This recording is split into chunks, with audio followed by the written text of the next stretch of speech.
9 segundos de vídeo. Yo, Nico, besándome con Diego detrás de la iglesia en Triana, en Viernes Santo. A las 3 ya estaba en todos los chats del barrio. A las 4 me echaron de la panadería y Diego escribió que no me conocía. Mi padre dijo, «Calla». Mi madre apartó la mirada. Creí que me rompería, hasta que supe que él filtró el vídeo. Hoy decidiré, darles mi silencio o salir al aire y nombrar el miedo, el amor y la traición. 9 segundos de vídeo me tiraron la vida al suelo. Se me ve con Diego, pegados a la pared detrás de la iglesia de Santa Ana, besándonos como si por fin el mundo se hubiera callado. Era la madrugada del Viernes Santo. Triana aún olía a cera, y mi teléfono vibraba sin descanso mucho antes de que volviera a casa. A las 3 ya estaba en todos los chats del barrio. A las 4 mi jefe me escribió, «No vengas». A las 5 el propio Diego publicó que no me conocía. Abrí sus historias, leí comentarios, vi la palabra montaje. Intenté convencerme de que pasaría. No pasó. El encargado llamó y dijo que la empresa no podía permitirse escándalos. Dejé las llaves en el mostrador y salí antes del amanecer con la ropa oliendo a horno y a derrota. En casa, mi padre no preguntó. Dijo, «Calla», y siguió desayunando, como si el zumbido del móvil no llenara la cocina. Mi madre me miró un segundo y bajó los ojos. Yo llevaba meses prometiendo prudencia. Diego pedía paciencia. Decía que hasta firmar con el club no podía salir nada de lo nuestro. Le creí porque quería creerlo. Cuando firme, te presento a mi madre. Me había dicho una noche en el puente. Guardé esa frase como quien guarda un billete de regreso. Hoy parecía falso. El vídeo no tenía truco. Éramos nosotros, detrás de la iglesia, riendo por haber esquivado a media cuadrilla de nazarenos curiosos. ¿Quién grabó? La pregunta me taladró el día entero. Apagué el teléfono. Lo encendí a los 10 minutos. Llegaban avisos de un número oculto. Te conviene desaparecer. No armes lío. Otros ofrecían apoyo. Un clip recortado mostraba solo mi cara y la sombra de él. Lo usaron para decir que yo perseguía al héroe del equipo. Él, mientras tanto, seguía negándolo todo. A media mañana me expulsaron de la cofradía. El mail, cortés y frío, hablaba de evitar situaciones indeseadas y de cuidar el orden. Me senté en el bordillo de la plaza, frente al bar de siempre. Nadie saludó. Sentí que la ciudad entera era un espejo donde yo quedaba señalado. En el grupo de ensayo, alguien pegó el vídeo y después me echaron para evitar discusiones. Un amigo me escribió por privado. «Lo siento, tío. Me han dicho que mejor te borre». Respondí, «Ok», y me quedé mirando la pantalla, como si de pronto sobraran las letras. Diego no contestó a mis audios. Su frase de la madrugada se me repetía, «No me metas en esto». Se escondió tras un comunicado del club sobre rumores y respeto a la vida privada. Le dieron like desde la cuenta oficial y todo se volvió más real. Pensé en ir al entrenamiento y exigirle una mirada. No fui. Me dio miedo la grada y me dio miedo descubrir que, si me miraba, también sería para pasar de largo. Una vecina me paró en la escalera. Dijo que me quería y que ya pasará. No supe qué responder. En su buzón vi un papel doblado con mi nombre. Lo abrí en la azotea. Una captura señalaba el origen del vídeo. Familia de D. Fiesta, 2 de la mañana. Bastó para que la sospecha tomara forma. Imaginé la escena. Risas, música baja, un móvil alzado, alguien diciendo, «Mira, mira». Alguien cercano a él había decidido exponerme. O él mismo. El nudo se volvió un puño. Pensé en denunciar, en ir a la policía, en explicar que no quiero venganza, solo dejar de ser el chiste del barrio. Escribí un mensaje que no envié. No soy un error, no soy una excusa. Lo borré y dejé otro en borradores. Necesito que digas la verdad. Si lo mandaba, ponía mi esperanza en sus manos. Si no, tal vez por fin aprendía a sostenerme solo. Por la tarde caminé hasta el puente. Algunos me reconocieron y apartaron la vista. Una pandilla rió. No respondí. Volví a casa con el sol cayendo. En el portal, una pintada. «Fuera». Mi madre la limpió sin palabras. Mi padre dijo, «Esto lo arreglo yo», y bajó la persiana. A las 8, un periodista local me pidió declaraciones por privado. Le contesté que no era el momento. Otra productora de radio me dejó un correo con asunto, «Tu historia importa». No supe si contestar. No sabía si hablar me salvaría o me hundiría. A las 10, mi antiguo jefe publicó que mi despido no tenía nada que ver con el vídeo, y mencionó problemas de puntualidad. Mentira. Abrí la app de notas y escribí lo ocurrido hora por hora, como si ordenar el día le quitara fuerza. En mitad de ese inventario, entró un mensaje desconocido. Sé quién filtró. Si quieres, te lo cuento. Mañana, 11, bar del Callejón. El corazón me dio un salto. Lo que más temía tenía nombre y lugar. Pensé en cuántas veces Diego dijo, confía, mientras guardaba el móvil boca abajo. Esa noche casi no dormí. Pensé en los domingos con Diego, en cada pronto, en la confianza que puse en sus espérame. Pensé también en mí, en el chico que aprendió a amasar a las 4 de la mañana para pagar su alquiler y que se aprendió de memoria las recetas del obrador, porque el dueño no se las daba por escrito. Creí que el trabajo arregla lo que duele. Ahora veía que no. Hay dolores que solo ceden cuando se nombran, aunque tiemble la voz. A medianoche abrí el borrador y añadí, si hoy callo, mañana te creerán siempre. Guardé el móvil y escuché el ruido de la calle. Sevilla parecía una casa que conozco y que ya no me quiere. Escribí por primera vez para mí. No voy a pedir perdón por existir. Me sentí pequeño y vivo a la vez, como si la primera respiración sin permiso me llenara los pulmones. Antes del amanecer, decidí dos cosas. Iré al bar del Callejón y averiguaré quién me puso en la diana. Y después, cueste lo que cueste, hablaré. No para vengarme, sino para no esconder mi nombre detrás de notas ajenas. Si Diego quiere seguir mintiendo, que lo haga sin mí. Si el barrio quiere mirarme, que me mire de frente. Yo ya no me tapo. El miedo no va a cocinarme el pan de cada día. Lo haré yo con mis manos, limpio de vergüenza y con la verdad caliente todavía. Dijeron que la verdad estaba en un bar sin luz, y allí fui con la boca seca y una pregunta que no dejaba dormir. El callejón olía a humedad. El camarero me señaló una mesa del fondo. Un chico con gorra bajó la voz nada más verme. Yo estuve en la fiesta, dijo. Me mostró su móvil, fotos de una mesa, vasos, la terraza del piso de la prima de Diego. Luego un audio. Reconocí la risa de él. Que lo suba rápido y sin mi nombre, decía. Las piernas me temblaron. El chico aseguró que solo quería limpiarse la conciencia. Había aguantado una noche de chistes que me apuntaban como si fuera un trofeo. Me contó que la prima grabó desde la ventana, que Diego le pidió hacer ruido para que todo quede claro antes del contrato. Le pagaron con entradas y promesas. Y yo callé, repitió, con una vergüenza que no me curaba. Guardé el audio en mi móvil. No sabía si llevarlo a la policía o a la papelera. Respiré. Me quise ir, pero un hombre se presentó. Sergio, productor de una radio. No vengo a aprovecharme. Vengo a ofrecerte micro y compañía jurídica. Tú decides cuándo y cómo. Le pedí tiempo. Él me dio su tarjeta y se marchó sin insistir. El camarero, al cobrar, me dijo, «Chaval, no te dejes comer». Bajé la mirada y pensé que tal vez ese día había empezado a levantarla. Al salir, Diego por fin llamó. Su voz sonaba limpia, como siempre antes de un gol. Dijo que todo era un malentendido, que la prima hacía lo que quería, que él estaba en shock. Le conté lo del audio. Silencio. Luego dijo que si yo movía aquello, él se hundía, que su madre no soportaría la humillación, que el club le daría la patada. A mí ya me la han dado, respondí. Me pidió vernos a escondidas. Le dije que hablara conmigo a la cara y sin esconderse detrás de nadie. Colgó sin prometer nada.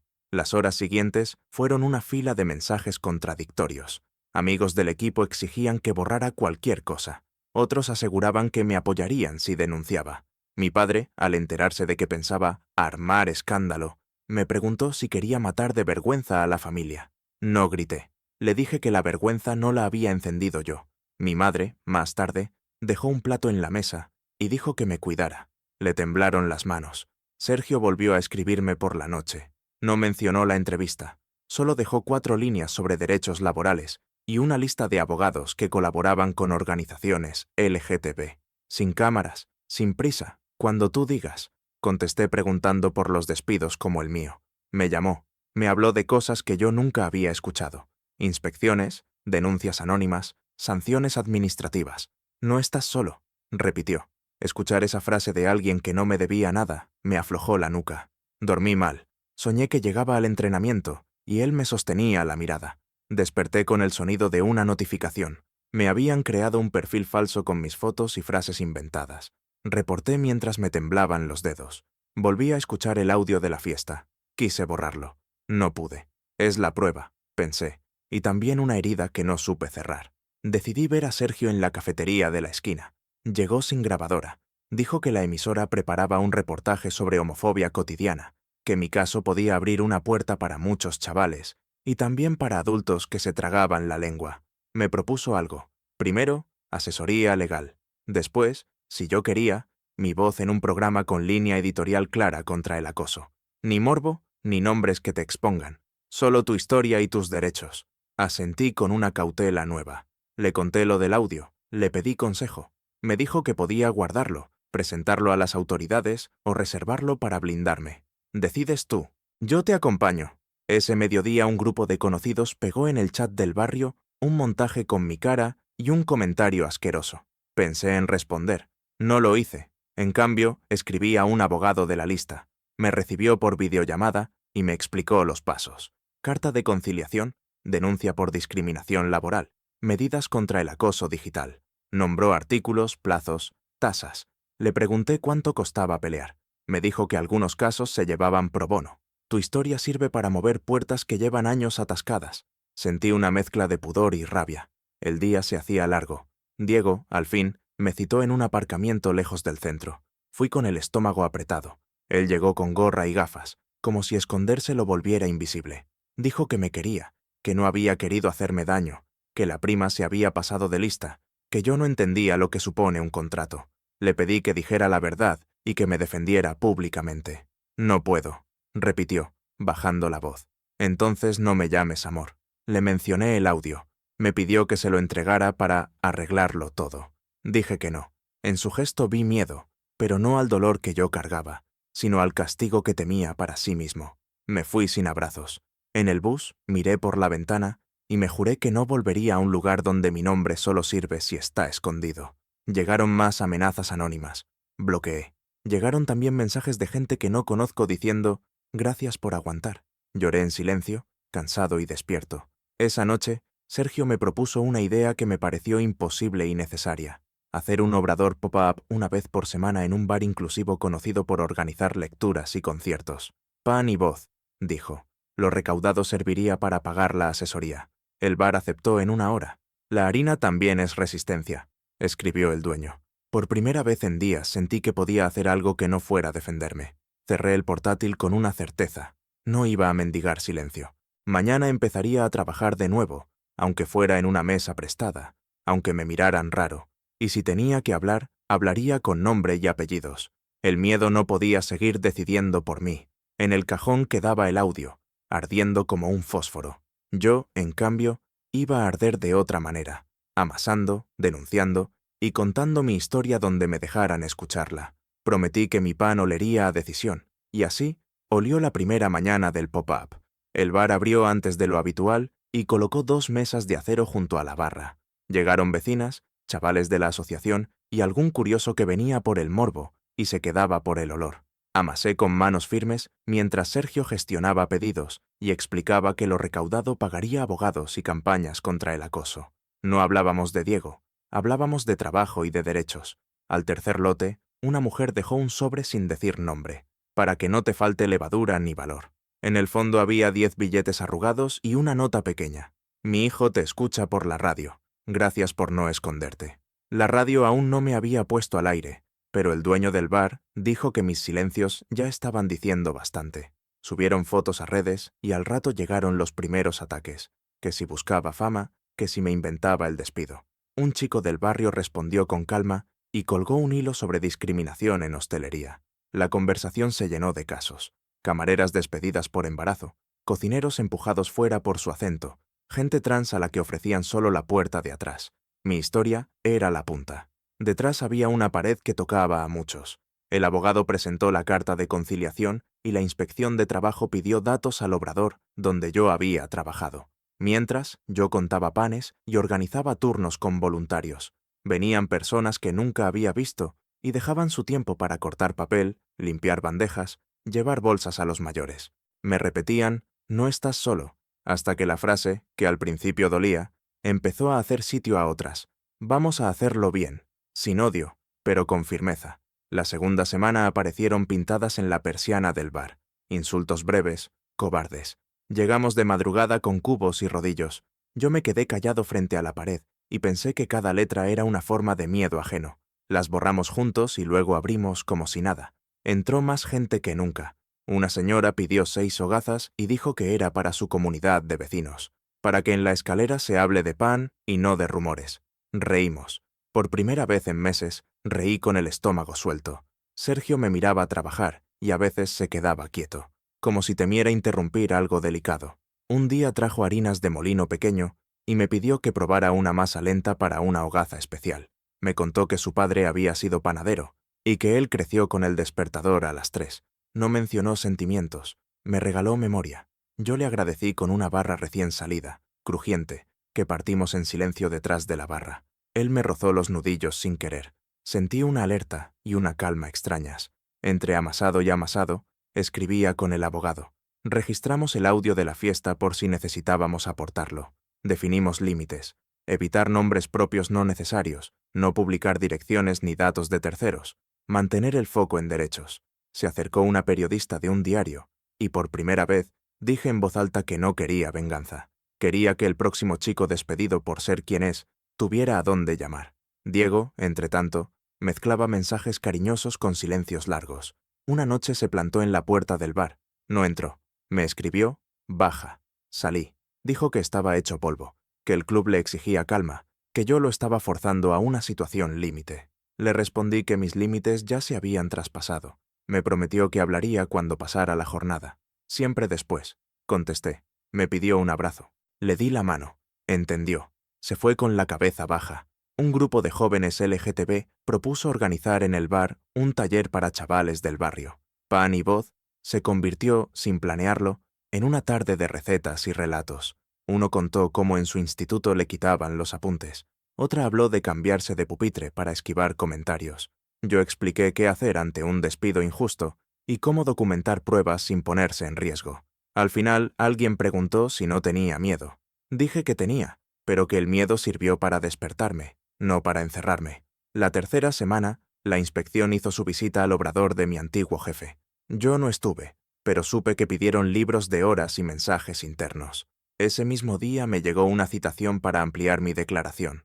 Me faltó aire. Pensé en mi padre, en si aquello le parecería una guerra. No era guerra, era orden. Por la noche, al cerrar, Sergio me dijo que la emisora reservaría un tramo de su programa para un reportaje sobre panaderías y derechos. Me preguntó si quería participar con nombre. Miré el suelo y luego supe la respuesta. Sí. Volví a casa con el cansancio bien puesto. En el rellano estaba mi madre, esperándome. Dijo que había recibido llamadas de primas y de vecinas, que estaba cansada de dar explicaciones, pero que aquello era cosa mía y que yo estaba haciendo lo correcto. Me abrazó corta. En su susurro cabía una tregua. Mi padre no salió del cuarto. Dejó el telediario a todo volumen. No busqué choque. Fui a mi cuarto, me lavé las manos y me dormí sin sueños. Al día siguiente ensayé con Sergio las respuestas que no quería improvisar. No sería un interrogatorio, dijo, sino una narración. ¿Cómo empezó todo? ¿Qué significó el despido? ¿Qué mecanismos existen para protegerse? ¿Qué puede hacer un barrio para no destruir a su gente? Me tembló la boca al repetir, no voy a pedir perdón por existir. Él asentía sin apartar la mirada. Supe que también estaba arriesgando su nombre por mí. Y eso, sin promesas, me sostuvo. Antes de entrar al estudio, me repetí que hablar no era venganza, era poner orden en mi propia vida. Sergio me aguardaba en la puerta con 2 vasos de agua. El técnico hizo una señal. Empezamos. No hubo música fuerte ni dramatizaciones. Conté el vídeo, el despido, las amenazas, la limpieza de pintadas de madrugada. Hablamos de derechos, de la inspección, de lo que cualquier trabajador puede hacer cuando le aprietan el cuello por ser quien es. Sentí la voz firme por primera vez desde el Viernes Santo. El teléfono de la emisora ardió. Mensajes de apoyo, relatos breves, algún insulto que el filtro quitó sin ruido. Un profesor escribió que pondría el audio en tutoría. Una enfermera contó que la echaron por ambiente. A mitad del programa, Sergio anunció un bloque de verificación. El equipo había contrastado datos del obrador y del club. Entonces, puso los audios que aporté. La risa en la terraza, la frase de «que lo suba rápido y sin mi nombre». El técnico redujo el volumen justo al final. Mi estómago se cerró. Sergio explicó que no se darían identidades civiles y recordó que el reportaje buscaba responsabilidad, no linchamientos.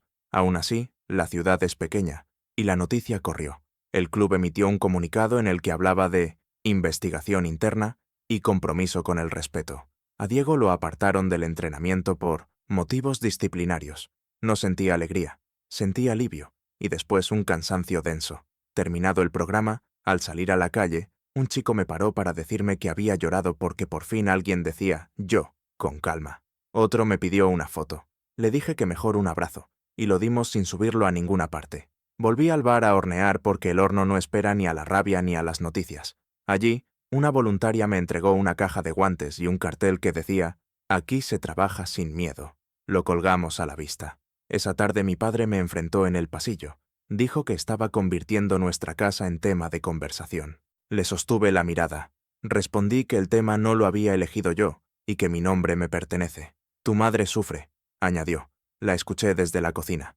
Yo sufro cuando mi hijo se calla lo que es. Mi padre cerró la puerta con un golpe que no llegó a grito. No volví a buscar pelea. La conversación quedaría para cuando él quisiera o pudiera. Mi madre, al pasar, dejó una mano en mi hombro y dijo que iba a escuchar el programa completo al día siguiente. En redes, el día fue una montaña. Gente agradeciendo, gente atacando, gente pidiendo justicia como si fuera un espectáculo. Bloqueé insultos sin leerlos completos. Un periodista deportivo me llamó para equilibrar con la versión de Diego. Dije que él tenía su micrófono desde siempre, que hoy me tocaba a mí contar lo mío. La inspección, por su parte, comunicó que habría expediente sancionador al obrador por irregularidades en contratos y por vulneración del principio de igualdad. El abogado me escribió con una frase sobria. Primera victoria. La concejala del distrito llamó al dueño del bar para ofrecer mediación si llegaban más presiones. Agradecimos y seguimos. Al caer la noche, Diego me envió un texto largo. Decía que no era un monstruo, que todo se le había ido de las manos, que tenía miedo. No negó los audios. Tampoco pidió perdón de verdad. Hablaba del futuro, del dinero, de su madre, del entrenador. Yo le respondí con 2 líneas. Yo también tuve miedo. No me uses más para esconderlo. Después apagué el móvil y me quedé horneando hogazas hasta que el bar olió a suelo firme. Los voluntarios recogieron en silencio. Nadie me pidió sonreír. Al día siguiente la emisora subió el programa a la web y las descargas se dispararon. Un instituto del barrio pidió permiso para usar el audio en una tutoría. Dijimos que sí. Vinieron más propuestas de entrevistas. Elegimos pocas y claras. Nada de platós ruidosos ni preguntas que busquen lágrimas. Hicimos una charla en la asociación del barrio, abierta a familias. Allí mi madre habló. Dijo que tardó en entender, pero que ahora ya no negocia el respeto. Al salir, una mujer mayor me agarró la mano y murmuró: «En mi casa no pude, en la tuya sí». Sentí el peso de algo que no es solo mío. Mientras tanto, el club anunció un plan interno de formación contra la LGTB-fobia y confirmó que Diego quedaba sancionado temporalmente. No es el fin del mundo ni el fin de su carrera, pensé. Es una consecuencia. Ojalá sirva para muchos. El bar, por su parte, recibió un control de sanidad por una denuncia anónima. Pasamos la revisión sin problemas. Al volver a abrir, apareció un ramo de flores con una tarjeta. Que ningún sello tape tu horno. Sonreí. Seguí amasando. En la caja del día otro papelito. Gracias por poner palabras donde antes había nudos. Esa semana, un abogado del club llamó al mío para proponer una reunión discreta. No buscaban que yo callara, aseguró, sino rebajar la tensión. Aceptamos vernos con condiciones, sin teléfonos, sin presiones, con acta. Nos reunimos en una sala pequeña del ayuntamiento, cedida por una concejala que apoya el proyecto del bar. Los representantes escucharon y asentaron. Admitieron mala gestión de comunicación. Se comprometieron a trabajar con asociaciones. Yo pedí algo simple: que la próxima vez que un chaval diga «soy», el club no le pida silencio para no tener problemas. Al despedirnos, ninguno prometió milagros, pero nadie volvió a pedirme que me escondiera. Esa noche, al cerrar, Sergio y yo nos quedamos en la acera, sin prisa. Dijo que estaba orgulloso. Yo le dije que lo que más agradecía era su forma de no empujar. Sonrió. Me preguntó si quería ir a caminar al río, sin cámaras. Dije que sí, pero que aún me costaba abrir la puerta a otra cosa que no fuera resistencia. Lo que sea, a tu ritmo, respondió. Caminamos. El viento traía las voces del barrio, más bajas que hace semanas. No era paz completa, pero se le parecía. Y por primera vez, no tuve miedo de escucharla. Las consecuencias no llegaron como un rayo. Llegaron como cartas certificadas, actas, correos con sellos. La inspección impuso una multa al obrador por discriminación y por irregularidades en contratos. Mi antiguo jefe, que había dicho que yo era impuntual, firmó una conciliación en la que reconocía el despido y aceptaba pagar una cantidad. No me hizo feliz. Me hizo libre para pasar página. El bar celebró con un lote de panes que se acabó en 1 hora. Un cliente dejó escrito en la pizarra: no hay levadura más fuerte que un sí a uno mismo. Yo asentí sin necesidad de aplausos. El club puso en marcha su plan interno, y en la web apareció un apartado sobre diversidad. Diego volvió a entrenar, sancionado, sin ruedas de prensa. Una tarde me escribió pidiendo hablar. Dijo que quería pedir perdón en persona. Acepté verlo en un lugar abierto. Llegó con paso torpe. Se sentó y bajó la mirada. Esta vez no hubo excusas. Dijo que tuvo miedo y que eligió salvarse a costa de mí. Dijo que no pedía volver, que solo quería reconocer el daño. Lo escuché. Le dije que su perdón era un árbol que él debía cuidar, no una llave que me convierte de nuevo en su sombra. Nos despedimos sin odio. Un nudo se aflojó en un lugar que no sabía nombrar. El proyecto Pan y Voz creció. Organizamos talleres con abogados, charlas con docentes, meriendas con familias. Vinieron chicos de otros barrios. Una madre preguntó cómo proteger a su hijo en el instituto. Un profesor contó que en su clase ya no se ríen cuando alguien dice novio en vez de novia. Las historias no borran las heridas, pero abren respiraderos. Yo, además, empecé a dar clases de masa madre los sábados, y la gente se quedaba conversando. Alguien propuso una cooperativa. Me gustó la palabra. Empezamos a trazar un plan, un pequeño taller, panes a precio justo, empleo para jóvenes que necesitan primera oportunidad. Mi padre tardó semanas en bajar el volumen del televisor. Un domingo se sentó frente a mí y dijo que había escuchado el programa entero. No pidió perdón. Dijo que no sabía cómo caminar esto conmigo, pero que prefería ir a paso torpe que quedarse parado. Me ofreció llevarme en su furgoneta a comprar harina. Fuimos. En el camino habló de cuando yo era niño, y él me enseñó a atar bien los nudos para que las cajas no cayeran. Ahora el nudo eres tú, dijo, y yo no quiero apretarlo. Ese día sentí que la casa por primera vez no me echaba. A la vuelta subimos las sacas juntos, sin ruido de telediario. Sergio y yo seguimos trabajando codo a codo. No hubo declaraciones de amor, ni promesas escritas en servilletas. Hubo cafés al cierre, noches de edición, silencios cómodos. Un jueves me preguntó si me apetecía un cine. Dije que aún me dolía un poco el sitio donde antes había promesas. Se rió suave. Entonces te invito a un pan de madrugada, dijo. Acepté. Caminamos hasta el horno de un amigo y compartimos una pieza caliente, sin urgencias. La vida entera cabía en ese gesto pequeño. Después me acompañó a casa y no intentó forzar puertas. Con el tiempo abrimos un pequeño taller fijo en un local cedido por la asociación. Pintamos la pared del fondo con las palabras pan y voz, y debajo una hoja de ruta: trabajo, derechos, cuidado. Los chavales llegaban con sus historias y salían con un pan bajo el brazo y un número al que llamar si algo se torcía. No solucionábamos el mundo, pero cada sábado el barrio parecía menos estrecho. Un banco de alimentos nos donó harina. Una panadería vecina prestó hornos los domingos. Una fundación pagó un curso de manipulación para 6 jóvenes. La historia del vídeo siguió flotando un tiempo, y luego se fue. Quedó lo que hicimos después. A veces alguien pregunta si mereció la pena hablar. No respondo con discursos. Digo que hoy me despierto temprano por elección, no por miedo. Digo que cuando amaso, el silencio ya no pesa. Digo que aprendí a escuchar el ruido que importa y a dejar el resto en la puerta. Una mañana, al llegar, encontré una carta. La prima de Diego pedía perdón por escrito. No supe qué hacer con ella. La guardé en una carpeta. El perdón, como la masa, necesita reposo que no siempre controla quien lo pide. Un día, al recoger, Sergio me miró como quien consulta un mapa. ¿Cenamos?, preguntó. La palabra no me asustó. Dije que sí. Caminamos hasta un sitio discreto. No hablamos de audios ni de sanciones. Hablamos de panes que se hunden si los tocas antes de tiempo y de personas a las que hay que darles reposo. Cuando nos despedimos, sentí que la vida me ofrecía por fin una habitación con ventana. Otro día, ya de noche, me atreví a tomarle la mano. No hubo proclamaciones. Hubo descanso. Si alguien espera un final con fuegos artificiales, se equivocará de esquina. Mi final es este. Hay consecuencias para quien hace daño. Hay trabajo digno después de la pérdida. Hay familias que aprenden a abrirse. Hay barrios que se escuchan. Y hay un chico que eligió su nombre en voz alta y que ahora puede escribirlo en la puerta de su taller sin bajar la vista. Eso, para mí, es victoria suficiente y comienzo de todo lo demás. Y si mañana vuelven a tocar la persiana con insultos, habrá rodillos, vecinos y pan caliente esperando, porque aprendí algo que no tenía. No voy a pedir permiso para existir. y no voy a dejar a nadie solo cuando le toque decir yo. Con la cooperativa en marcha, registramos estatutos sencillos y un comité de cuidado para conflictos.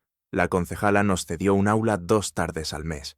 Allí damos formación básica de derechos y de caja. El día de la apertura oficial vino poca prensa y muchos vecinos. Mi padre se quedó atrás, cerca de la puerta, y aplaudió tarde pero con ganas. Un periódico local tituló sin morbo: un taller para aprender a decir yo. Guardé el recorte en la pared. Era pequeño, suficiente y verdadero.